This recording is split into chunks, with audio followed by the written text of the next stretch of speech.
Xoş gördük əziz dinləyicilər. İstəyirəm bir mövzu haqqında danışım. Bu mövzu Azərbaycanda çox populyardır.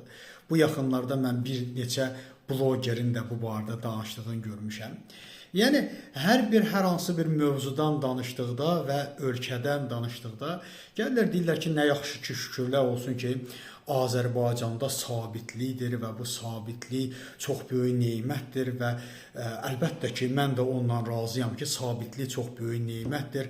Bütün ölkədə olan sosial vəziyyətin ağırlığı, digər ağırlıqlar, ədalət və ədalətsizlik məsələləri ilə bütün bunlarla yanaşı, həm də insanlarımız və çox blogerlərdən bu yaxınlarda da birini də gördüm ki, məhz ölkədə olan sabitlikdən danışır və bu sabitlik məsələsini də sanki elə bir formatda izah edir ki, sanki bu sabitlik hər hansı bir hökumət yaradır və yaxud da dövlət yaradır.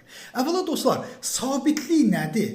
Və bizim ölkəmizdə bu mövzu bilərəkdən də, bilinməyərəkdən də, bilmədən də çox üzərinə gedilir və sanki ölkədə heç nə yoxdur. Heç nə yoxdur. Heç bir yaxşı işdən danışa bilmədik də, qayıdıb deyirik ki, şükürlər olsun Allah ki, sabitlikdir.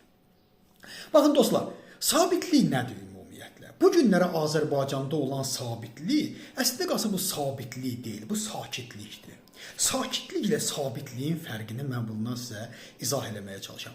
Əvvəla Azərbaycan xalqı ümumiyyətlə sabit bir xalqdır. Çünki Azərbaycan xalqı müxtəlif mədəniyyətlərin formalaşdığı, müxtəlif xalqların yaşadığı və coğrafiya elə bir coğrafiyadan ibarət olub ki, hər zaman müxtəlif mədəniyyətlər burada yaşayıb və tolerantdır Azərbaycan xalqı. Hər bir dinə qarşı da, mədəniyyətə qarşı da, millətə qarşı da dözümlüdür. Bu dözümlü əsrlərdən formalaşmış bir məsələdir. Buna hər hansı bir hakimiyyət etmir. Yəni buna hansı bir hakimiyyət edə bilməz. Yəni bu zor gücü ilə də əldə edilən bir məsələdir. Əgər zor gücü ilə qorxu üzərində bir sabitlik qurmaq olsaydı, Əfqanistanda qurardılar. Taliban zaten silahlandı. Və yaxud da digər gedib biz başqa ölkələrdə, Afrika ölkələrində də biz bunu danışa bilərik, Banqladeşdən də danışa bilərik. Yəni sabitlik güc ilə qurulan, silahla qurulan bir məsələ olsa da onlar qurardılar. Görürsünüzmü? Qura bilmirlər. Və yaxud da Əfqanistan, və yaxud da Pakistan. Pakistan özü də qardaş ölkəmizdir, amma sabitliyi varmı? Xeyr, heç bir sabitliyi yoxdur. Amma güc varmı? Bəli, güclü, çox güclü təhlükəsiz sistemləri də var, amma sabitlik yoxdur. Demək ki, sabitlik güclə yaranan bir məsələ deyil. Sabitlik xalqın təfəkküründən formalaşmış bir nemətdir. Və Azərbaycan xalqı da bütün İslam dünyasında, bütün müsəlman coğrafiyasında ən sabit ölkədir. Niyə? Öz zəkası ilə, öz progressiv işləri ilə, oxumağa olan meyli və s.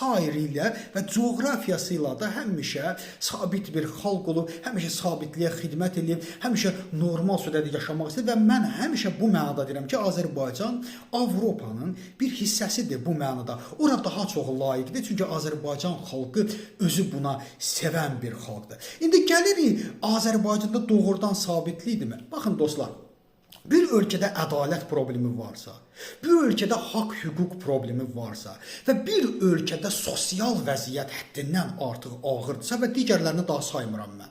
Digərlərini saymıram. Bunlar ağırdırsa, bir insan ölkədəmizdə nə yaxşı şükür Allah sabitlikdir deyirsə, o insan çox belə mədəni formada deyək ki, cahildir, sabitliyin nə olduğunu bilmir. Baxın, bunu elə bu formada deyək və məsələ aydın olsun. Azərbaycanda sabitlik yoxdur.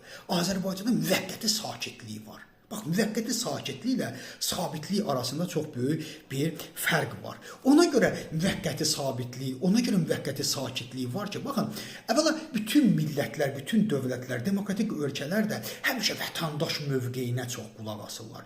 Bu günləri biz öz vətəndaş mövqeyimizlə əslində xalqımıza və dövlətimizə xeyir veririk. Necə?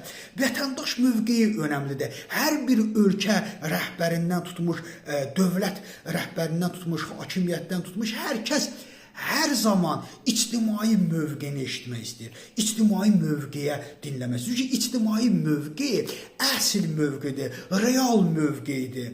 Onu heç kəs döndərə bilməz. Kimlərsə çıxıb tərifləyə bilər. Bu gün Türkiyədə baxırsan, görürsən ki, səhərdən axşama qədər ey danışarlar. Ay biz belə vurduq, keçdik. Ay ümumdaxili məhsul belə oldu. Ay filan oldu, amma xalqa gəlirsən, sual versən, görürsən hamısı acından ölür. Hamısı ədalətsizlikdən şikayət edir. Hamısı hüquqsuzluğa və haqsızlıqdan əziyyət çəkir.